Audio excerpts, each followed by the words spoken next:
So just a little update on our walk-in cooler using the Coolbot. It's going to kind of give you what we learned here after about having a month in operation. So show you a little bit of the flowers and take you up to the cooler.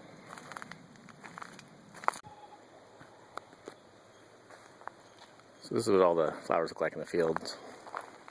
These are almost, at least this section is all dahlias.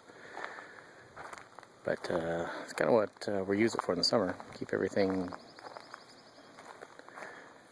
nice and cool so they're ready to get sold. But anyway, I'll continue on with showing you what I've learned about this thing. One of the questions I got asked the most is how much it costs to run. I don't exactly know yet. We've had, like I said, just about a month.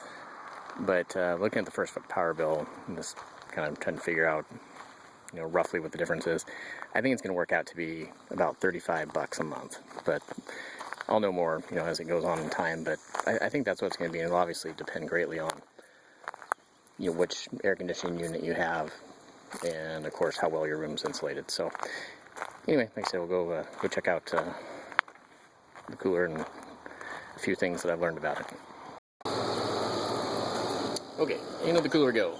Sorry, once again it's dark in here, but that's kind of how it works. I'm gonna turn this fan down to low. Well, hopefully you can hear me talk. So a couple of big things. The first was in the directions. It said make sure your fins are clean, and I looked at them and they looked pretty clean. But since this was used, after a few days, the whole front panel here froze solid basically. And upon rereading the directions, all you have to really do, one, is let that melt, but just come in with a stiff paintbrush. We do it about once a week. Just brush out all the dust and whatever. And she's been running great ever since. So that was the first major thing. I guess read the directions. One other slight issue we had is this particular unit has a moisture tray down here, and most of them will have a drain on the outside.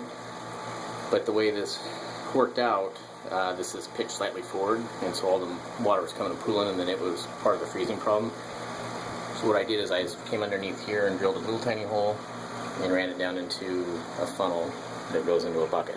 So that actually ended up working out really well, especially for the flowers, because air conditioners naturally kind of dehydrate, so that's not real great for flowers, but having that moisture coming back into the room actually helps them out. And then I think what I'm hanging meat in here, I'm going to do is get a little bit longer hose and just have the hose go outwards, because we don't want it to be real moist in here for that. But those are two of the major things that made a little bit of a learning curve on it. But other than that, it's been pretty straightforward. It's worked really well.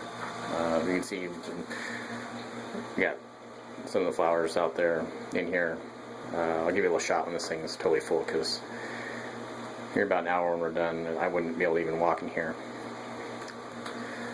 But as far as an overall review on it, I'm real happy with it. It's worked out really well. It does warm up. You see it was set at 43, and just me being in here and having that door open once, it'll take probably 10 minutes to get back down to where it was. But if you got any thoughts ever putting one in, it sure beats buying a compressor. I looked at them for a couple of years, and it's thousands of dollars to do the real deal, but this seems to be working right along, and at least helping out on the farm side, and I'm looking forward to using it this fall when I hopefully have critters hanging in here too. So anyway, like I said, I'll give you a little shot of this thing when she's stuffed and what it looks like.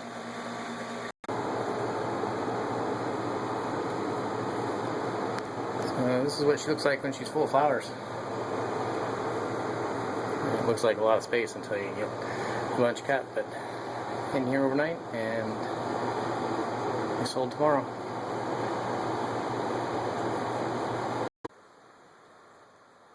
As always, thanks for watching. Have a good one.